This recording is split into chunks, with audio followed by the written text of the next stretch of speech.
I'm Jim Walkhouse. My co-host today is Philip Wiley. We're going to be talking about actionable risk intelligence. And roughly, because of our backgrounds, we are going to represent the blue team and the red team for risk intelligence. So I'm the blue team heel, and Philip will be the red team babyface for this session. And also, by the way, just housekeeping wise, this session is recorded. So this will be available for posterity. And Philip and I do really like an interactive session if possible. So if you have, or when you have any questions or comments that you'd like to share, please share them in the questions and answers or in the chat, and we'll try to get to them as soon as they come up so that we're answering in context. So without further ado, this is our presentation on actionable risk intelligence. We hope you get a lot out of it. And again, as you have any questions, please ask. So our agenda for today is going to be about risk intelligence pain points. We're going to talk about legacy risk management and how it's done today, what the business drivers and metrics are for those processes, and then where exploit intelligence, a capability in the Psycognito platform, comes in and its business outcomes, and how that's going to help you in really reducing your total cost of risk management and obviously reducing your total risk. Are we going to get the webinar slides at the end? That's a good question. Mayura, do we normally share the slides for these presentations?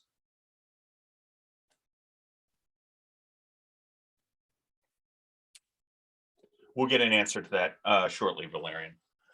So the consequential risk pain points that we see, we've participated in studies with organizations like yours to figure out where breaches are coming from in those organizations. 69% of organizations actually report being breached via unknown or undermanaged assets.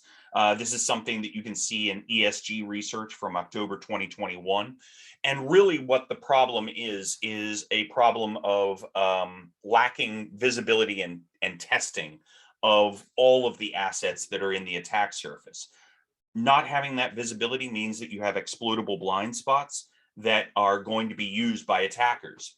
And when you do find issues in your attack surface, it can be very, very difficult to parse what is a actual critical vulnerability versus something that my vulnerability scanner seems to think is a high priority because it's chicken littling all over the place. Oh my word, the sky is falling. You have 1,000 vulnerabilities, and really you only need to fix 10 of them or 50 of them. And then the process of trying to vet those prioritized vulnerabilities can be quite long. You have a lot of discussions that are happening.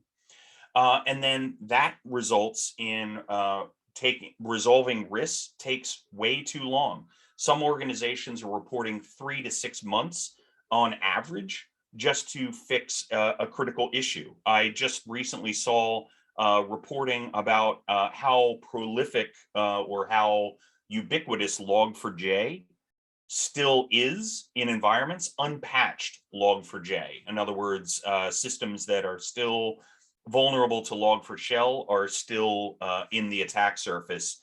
4 months later, that was a vulnerability that was widely reported in December. That long time to repair is directly increasing your risks, because the likelihood of a breach occurring is increased by the amount of time that a vulnerability exists. And Philip, do you want to add anything on that with your experience as a penetration tester and red teamer?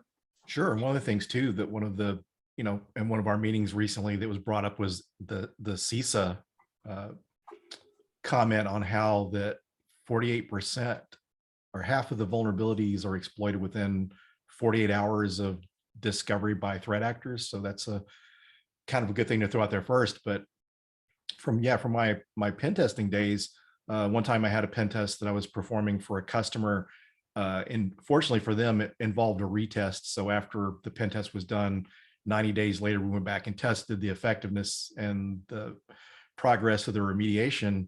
And what we noticed was one of the vulnerabilities that was a low level vulnerability when we did the pen test was now like a critical or a high because it was exploited.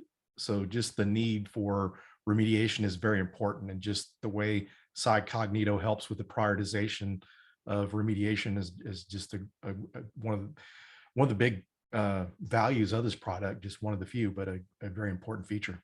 And really the need for visibility and constant retesting, or a constant cadence of that retesting, because vulnerabilities and the threat to them changes and can change drastically given enough time. They become weaponized over the course of days or weeks or even months.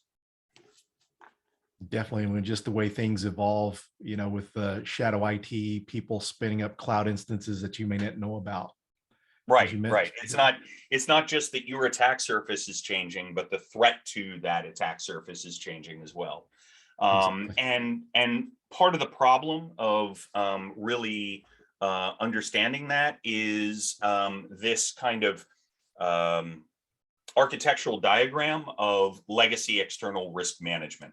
And Philip, I think you probably are authoritative on the kinds of problems that this architecture provides. Do you want to talk about this? Sure.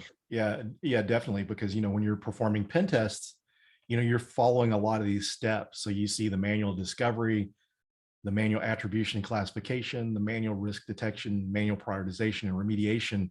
In those watching, you can see the little icon of the person with the shovel that represents the manual interaction.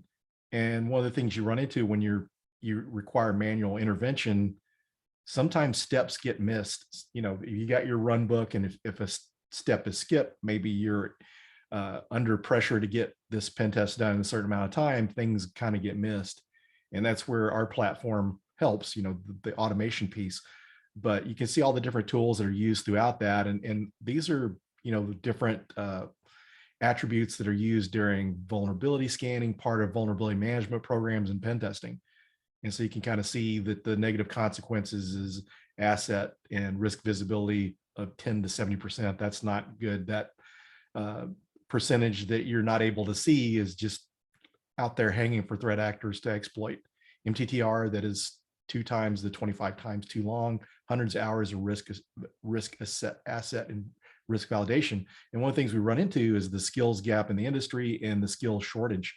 A lot of companies don't have that many employees to do the task needed to be done, and this makes this even a further strain. If you were adequately staffed and all that, this is still a challenge, but a lot of companies are dealing with not enough staff to take on these tasks. And you see the hours that are required for asset and risk validation, put in the shortage problem in there too, and that makes it even more of a challenge. And I mean, as a blue team guy, being on the vendor side and helping customers with cybersecurity, I always see these blue circles that we have. The even the red teamers. I'll even include those in the blue circle area. But security operations and IT operations, I want to get the problems that need to be fixed to these people as quickly as possible and as often as possible. I need to get the critical data to them so that they can action on it, because that's something that only a human can really make the right judgments about what needs to be patched or what needs to be configured or what needs to be mitigated correctly. So the faster I can move my pipe, over to the right to those people with all the right information before that, the better. The problem is that we have all of this manual effort that's being spent on the left-hand side, and that's all manual effort that essentially can be automated now. We have the technology, we have machine learning, we have natural language processing, we have the ability to make it easier for people to focus on what's really important. And that's one of the things that we're going to be talking about during this presentation about actionable risk intelligence, essentially getting that valuable information from the left-hand side, the unknown area, to the right-hand side, the we're making a decision and we're actually doing something about it. Yeah, something else I'd like to add to that too is you've got the reporting. Reporting can take a long time. You're performing a pen test and maybe it took you 40 hours, but you're spending, 10 to 16 hours writing a report. So there's a delay in time that you're actually be able to give this to someone to remediate. And then the manual process opening up tickets. So you go in, you have to go open up a ticket in ServiceNow, assign it to the proper group or whatever ticketing system you're using. And all this is manual. And what happens if the person that's opened that ticket's off that day or out sick or on vacation? There could be delays of those tickets being open and further Well, delay remediation. and how much information do you need to actually glean from a tool, a manual tool that you've run, and actually take screenshots, take an export, takes an Excel sheet, whatever, and paste that into that ticket so that the folks that are actually doing something about it have the evidence that's actually going to motivate them to even care. I agree. And then, you got some cases people are, really busy these days. And what if they just, they don't really like dealing with that and they just put it off? I mean, so there's just so many opportunities for delays. Right, right, exactly. Because we all have competing items that are vying for our attention at any given time. So, and really, when we talk about external risk management, we're talking about these business drivers and metrics that really go into external attack surface management. So, full visibility for attack surface management is a key to driving down to fully automated, full scale security testing so that you can measure risk appropriately across that entire environment. You're going to be testing everything that's out there, not just the IP addresses that are alive right now, but the IP addresses that could potentially be alive, the domains and subdomains that are involved with different brands and different subsidiaries and things like that, the digital certificates that are in that attack surface, and all of the URLs, all of the different pages that marketing or business development have ramped up for a given partner or something like that, that are perhaps unmanaged or undermanaged from a vulnerability perspective because your security operations team simply doesn't know about them. You can't do anything to protect something that you simply don't know about. And when you do get the results from this, you need to prioritize and remediate the issues. You really need to have a good mean time to repair on those critical risks, those things that an attacker would actually use. For instance, log4shell. Why 4 or 5 months later we're not fixed on everything that is log4shell that's in an external attack surface. I mean, your assumptions and your guesses are as good as mine, but it's probably because we don't have enough people that are actually focused on those assets and those issues. And then finally, for the couple of assets that you're not 100% confident that you've done complete testing of, or that you'd like to get more validation for, you want to reserve your pen testing or red teaming dollars for doing just those assets. You need to have all of these other pieces in place before you can even get the funnel really targeted on the small percentage of assets that you actually want to apply manual effort to.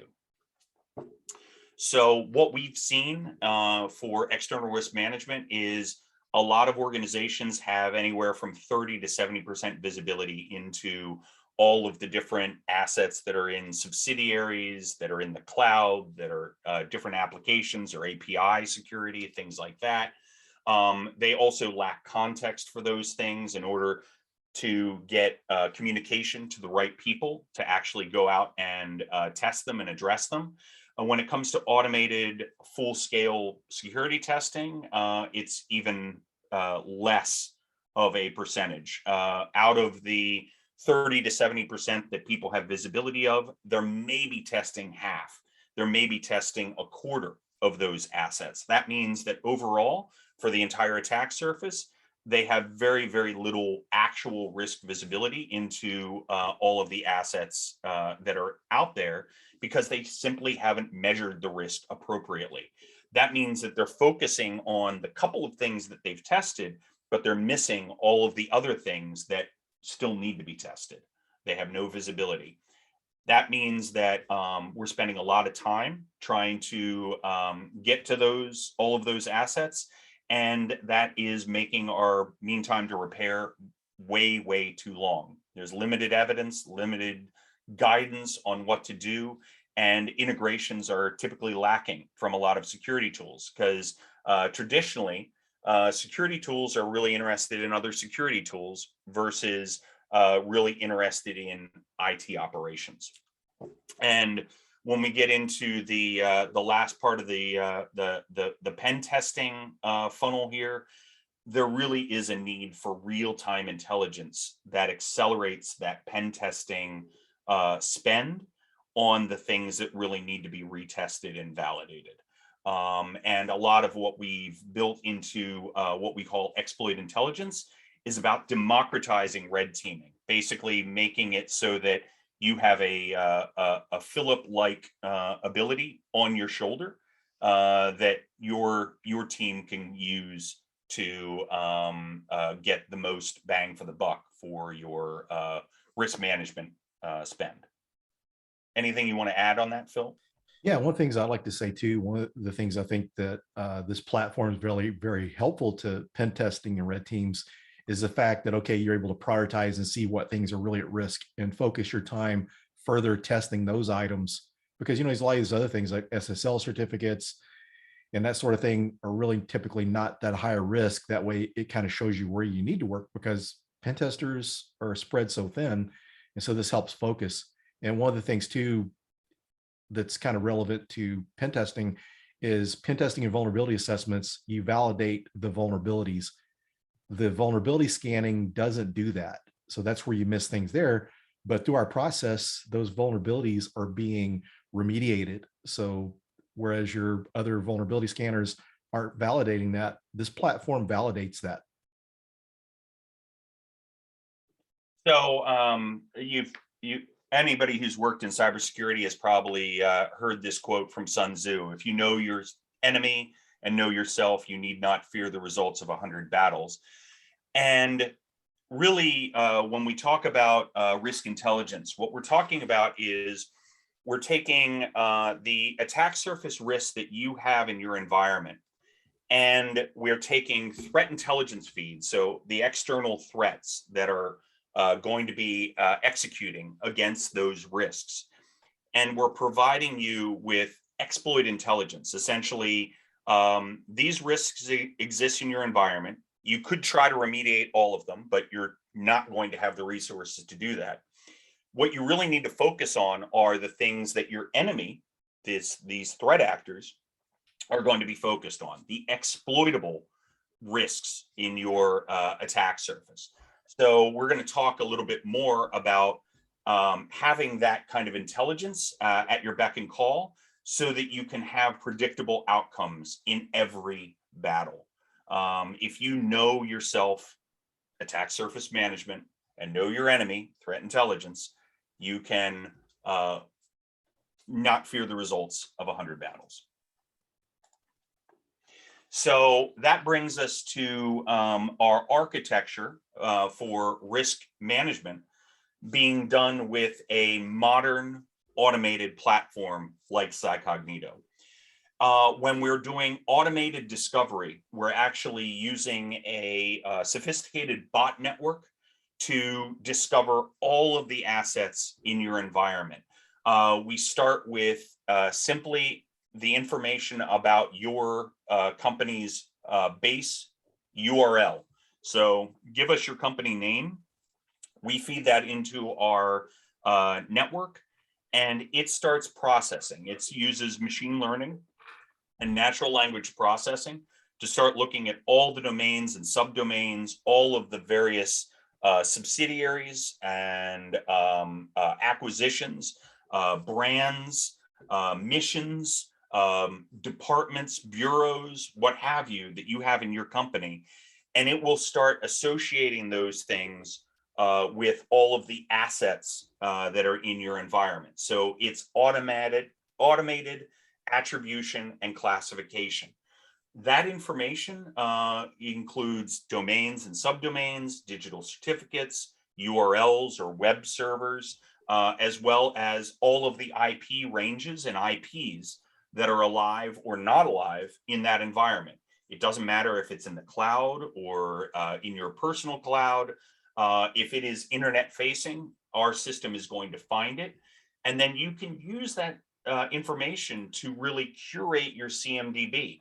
Whether you're using ServiceNow or BMC or some other CMDB, we can reconcile between those systems and tell you about everything that's in your attack surface. So now our system goes and does automated risk detection. It does dynamic application security testing. It looks for data exposures. It looks for credentials that are shared or common or default. It looks for vulnerabilities in your system. All of this information becomes what we call an issue. Issues are associated with the assets. The assets are associated with the domains or subdomains or departments or subsidiaries. And that information can then be used to augment your penetration testing team's efforts. So they essentially have a packet of information now that came from an automated system. They had to spend no time gathering it, that they can go and use to actually validate that this stuff is actually critical and actually something that is exploitable. That automated exploit intelligence is actionable, and it really hones in on the 55 to 50 critical attack vectors that your security operations team can focus on. That then can go into workflows that are completely automated. So again, our system could just send these things off to your SIM or SOAR or your IT service management system, or even your governance, risk, and compliance like Archer and things like that. We can get all that information over there so that your IT operations team can go and start remediating it. The key here is that also our platform is enhancing communications between these different teams by having automated workflow communication integrations. Use Slack, use Jira, use email, use whatever it is that your teams rely upon to communicate back and forth with each other about these risks. The evidence is all built in. It's all part of the ticket. It's all automated. Philip, would you like to have had this tool when you were doing this? Sure. Yeah, definitely. And one of the things, just to kind of elaborate on the actionable exploit intelligence, what this feature does too is, a lot of times this requires an experienced penetration tester to go through and exploit this, but with exploit intelligence, you can take people that maybe not are that skilled in that area. Our tool will show you what Metasploit module is used to exploit it and the steps to exploit that. So it makes it more easy. Otherwise, when you're a pen tester, you're having to go out and search exploit DB for exploits or search through Metasploit, find that exploit, and then run the exploit. And another nice thing is we let you know if it's a safe exploit or not. So that way, if it's like denial of service, you'll know not to try that in your environment. So just kind of the information you're able to collect, that's there when you open up the console, go view the dashboard compared to having to do all the manual interaction. And I just really like the way you see the red on the screen. The manual interaction now is the remediation attempt. So this makes it a lot easier. So all this stuff is going on without interaction from your staff. So you're not cutting into your staff's time. They're able to spend more time on remediation, digging deeper into some of these areas that are more critical. Yep, no human error, and it's really about making the decisions, the right decisions for your company's security posture. The data is there. So it's kind of the best of all worlds when it comes to discovery, testing, vulnerability scanning or penetration testing for that matter, as well as SIM or SOAR type functions. Oftentimes, the SOAR function is really, I have an incident and I want to go gather information from a bunch of different sources. In our one platform, Psycognito, you get that information at your fingertips. As one CISO has described it, Psycognito has become their center of risk gravity for their organization. They all kind of gather around the Psycognito platform and look at it for their internal, not only risk, but also compliance and really security posture. Where are they spending their time working to make themselves more secure? And that's a pretty powerful thing. So let's talk a little bit about what is in this thing we call exploit intelligence. It's really displayed in two ways. There are advisories, which are high level kind of analytics that we've applied for threat intelligence to your attack surface.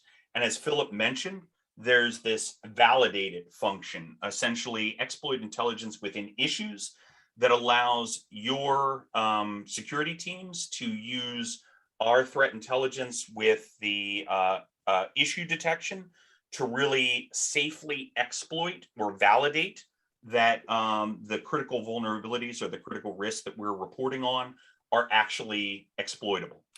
So I'm going to talk a lot about the exploit intelligence advisories, and then Philip is going to talk a lot about the validated function. So in our advisories, when you go into the Psycognito platform, you would simply go into dashboards advisories. You'd select an advisory. This one seems pertinent right now. I use the Russian state-sponsored advanced persistent threat actors using certain vulnerabilities that are exploitable. And this provides a view into your attack surface as seen from a threat actor's point of view. So most of this attack surface is protected. You'll see, publisher information. Maybe it's CISA is the publisher. Maybe it's it's another exploitable vulnerabilities database. Maybe it's sourced threat intelligence that we've gotten from other sources.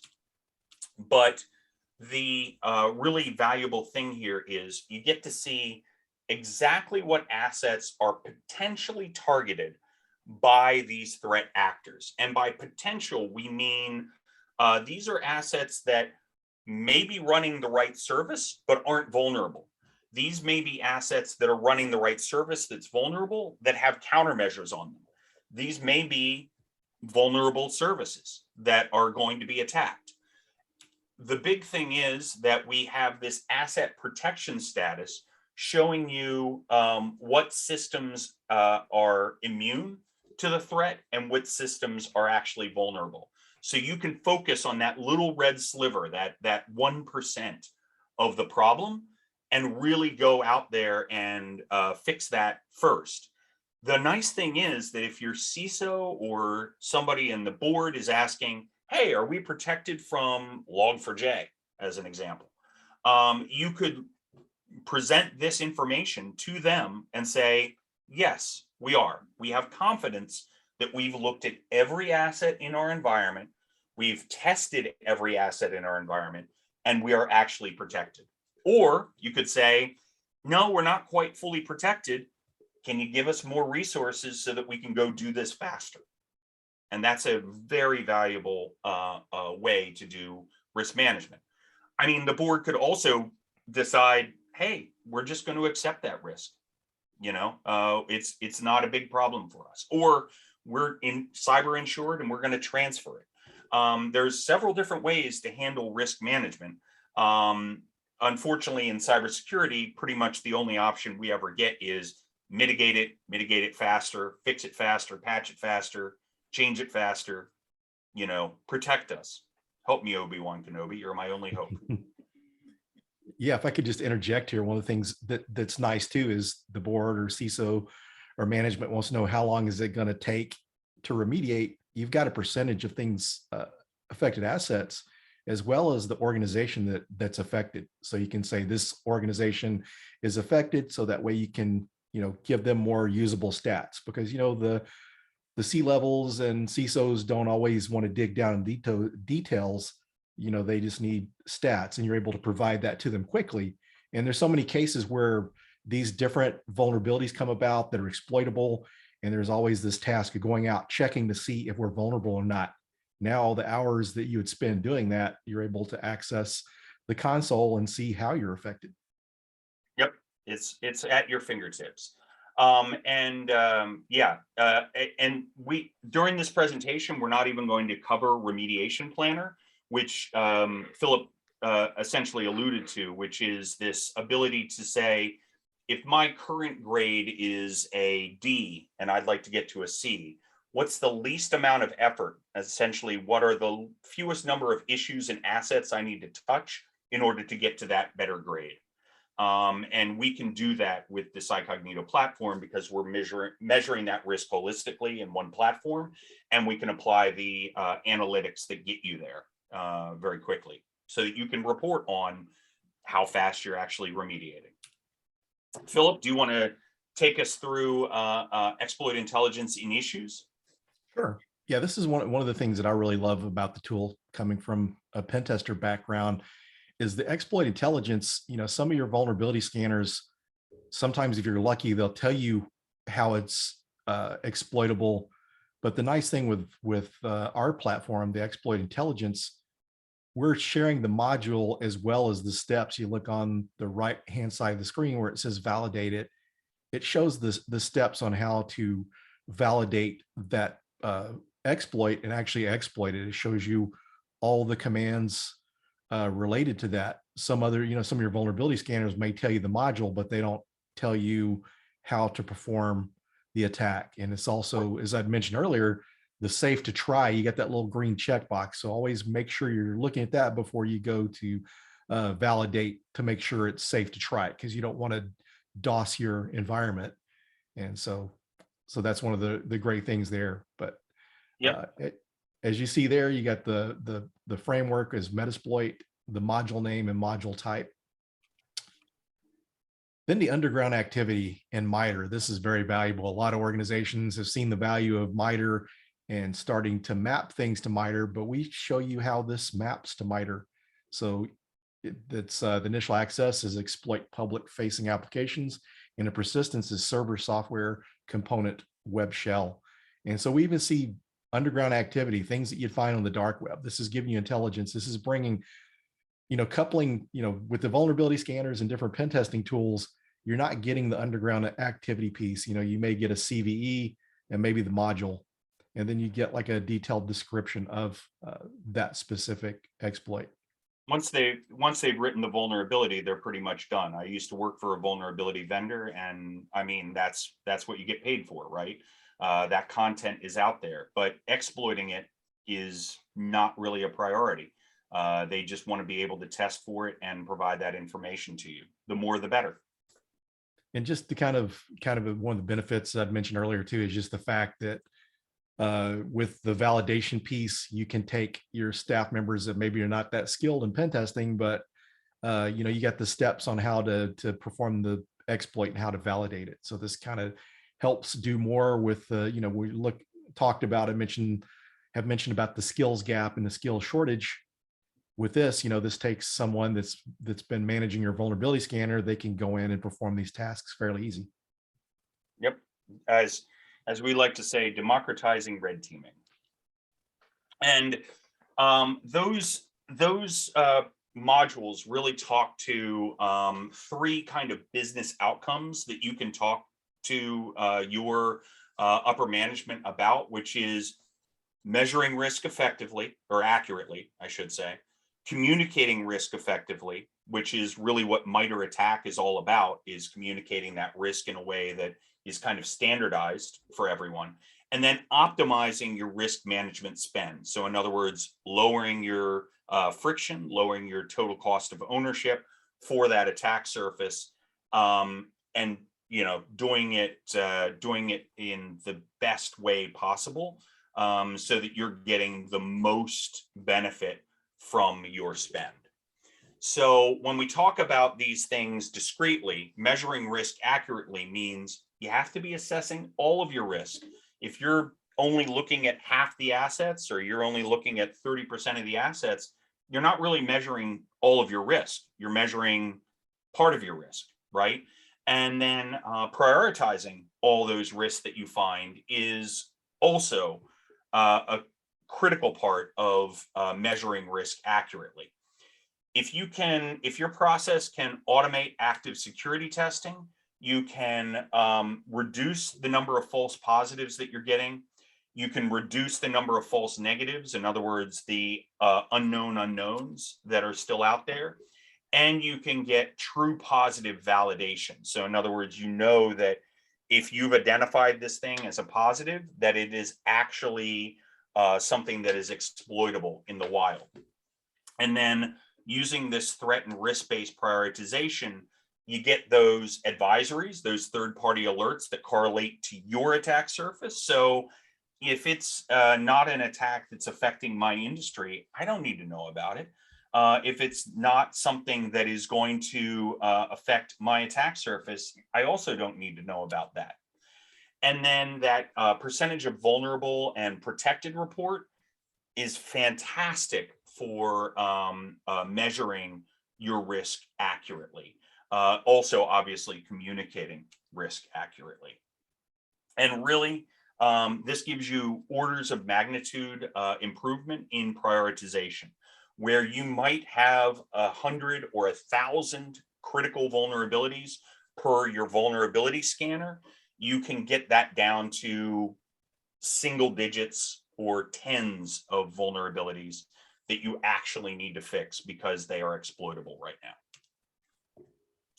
When we talk about communicating risk effectively, I've heard many CISOs talk about this in great detail. As CISOs have been pulled into the boardroom, it's really critically important for them to be able to positively impact business processes with the information that they're communicating. If they can't do that, if it's just fear, uncertainty, and doubt that they're delivering, they'll quickly find themselves on the employment line again. They'll be looking at LinkedIn for their next job, because the board of directors has become sophisticated in their kind of BS detection when it comes to, are we actually measuring risk, or are we just telling me about technical stuff that you want more money for because you want the latest and coolest agent or tool out there. So being able to articulate risks with evidence is a key function of the Cycognito platform. These exploit intelligence enabled vulnerabilities and these advisories are a key to articulating that risk with evidence. And then providing good reporting and trending to executives out of the platform, where your people don't have to manually formulate these reports, is critically vital. As Philip said, it takes a lot of time and a lot of expertise to come up with that kind of pen testing report. Our platform can generate that essentially automatically. I don't know if you have anything to add there, Philip. No, you covered everything well, I think, even regarding some of my past comments. But yeah, definitely this is a tool to really help things. I mean, I just see the value of this, because just the fire drills you go through, the latest vulnerability, your CISO's getting pressure, and that kind of trickles down to staff to try to go out and find these things, trying to create a report or a PowerPoint slide that communicates this effectively the way they want to. It takes a lot of time. And so with this product, the different dashboards and different options you have there, you're going to be able to provide that information in a more quick fashion. There you go.